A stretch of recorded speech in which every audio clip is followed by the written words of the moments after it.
Once upon a time, there was a king and a queen who reigned a rich place with wisdom. It was surrounded with a beautiful thick forest, and quite often you could see the peasants cutting wood or picking up herbs and wild fruit. There were also rich grapevines and olive groves, and people were happy to take care of them. In spring, they trimmed the vines and the olive trees, and they dug the fields, and in summer, they grew tomatoes and vegetables. They harvested the grains and the grapes towards the end of summer until the mid of autumn. Ploughing and sowing of grains, harvesting olives and pruning were some of the most important pieces of work for people. Others were shepherds and made cheese and yogurt, took care of beehives and produced honey.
The villages and towns were full of people working and being busy as bees. There were a lot of technicians in their workshops: carpenters, blacksmiths, tailors, barrel makers, shoemakers, and saddle makers. The kingdom was full of life. The king and queen's happiness was going to complete with a baby. They wanted one so much for so long. One day the queen went to the forest, and while she was sitting under an oak tree, a fairy appeared and said, "Your wish will become true. You will have a daughter this year." Indeed, a year later, the queen gave birth to a beautiful little girl. The king organized a big celebration. He invited his relatives and friends, and above all, he invited the 13 fairies of his kingdom. However, he didn't invite one of them, which was wicked, and everybody was afraid of her. Celebration was really great. At the end of it, the fairies came one by one and gave the baby gifts: beauty, wealth, and when they finished with the gifts, the little girl would have anything a person could wish for in this world. The 12th fairy who would give her a long life was about to come, but suddenly the 13th appeared full of anger. She came to avenge the king for not having invited her, and she shouted, "When the king's daughter becomes 15, a needle will prick her and she will die." Everybody was speechless. Then the 12th fairy, who hadn't given the gift yet, said, "She won't die, but she and the whole kingdom will fall into a deep sleep for 100 years. Then only the power of love will break the spell."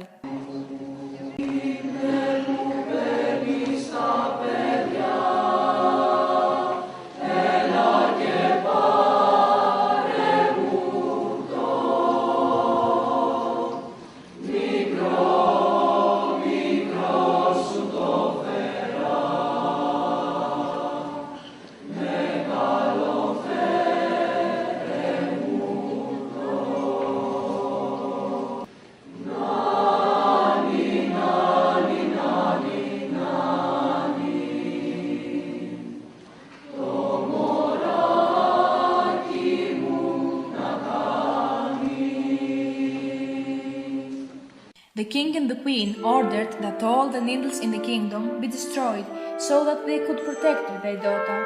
The girl grew up and she had all the gifts she was given by the fairies. She was beautiful, polite, and kind. She played with peasants' children, she took long walks in the vineyards, she watched people work, and she often helped them, or she ate bread, cheese, and olives under the trees with them. She liked riding a little donkey, and she went to the water source together with a woman. At the fanfares, she danced and jumped over the fires she and her friends had lit. Pensierosa supera il mar e ha raggiunto I suoi amici là.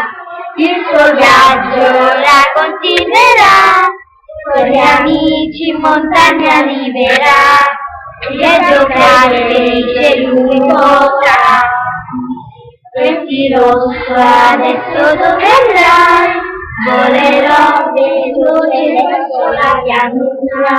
In collina ne salirò, nel mio nido casa di posare, e risveglio tornerò a giocare. When the girl became 15, and while she was wandering round the palace, she found herself out of an isolated tower. She went upstairs and saw a small door with an old rusty key. She turned the key, opened the door, and there she saw an old woman knitting. The curious young princess asked her what it was that she had, and asked if she could learn how to knit. But when she took the needle into her hands, it pricked her, and she immediately fell into a deep sleep on a bed which was next to her. The whole kingdom fell asleep. The king and the queen slept in the big lounge. The servants at work, even the horses at the stables, the dogs in the yard and the pigeons on the roof. The tree leaves didn't move, the foods at home was left half-baked, the mills stopped grinding and the water stopped flowing. A frightening peace spread all over the kingdom. So 100 years passed. The people who lived nearby couldn't remember anymore the happy kingdom, which was covered in thick thorny bushes and was inaccessible. Then a brave young prince appeared. He came because he had hunting rabbits and wild birds. He had tied his horse at an inn, and he said it was the locals who were drinking wine. They told him to take another road because of the thick forest, because those who go in there, they lose their way. Someone had heard from his grandpa that at the heart of the forest there was a kingdom with a sleeping princess. The young man said, "I want to see the place. I'm not scared. And if there's a sleeping beauty, I will wake her up." And so he did. Brave as he was, he managed to walk through the thick forest, and he was really surprised to discover the sleeping kingdom. He looked for the princess and found her. He was dazzled by her beauty. He cried, and when he thought that this girl would be sleeping forever, his heart broke.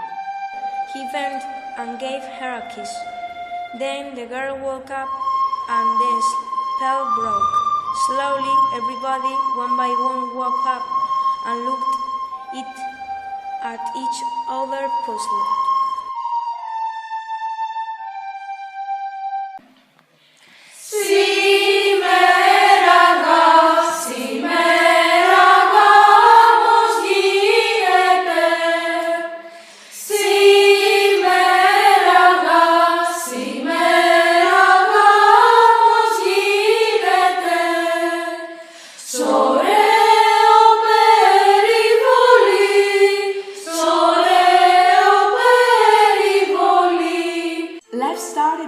From the point it had stopped. The king was happy and decided to marry his daughter with a young prince. There was a big feast and all the citizens of the kingdom were invited. They ate, drank, sang and danced with great pleasure.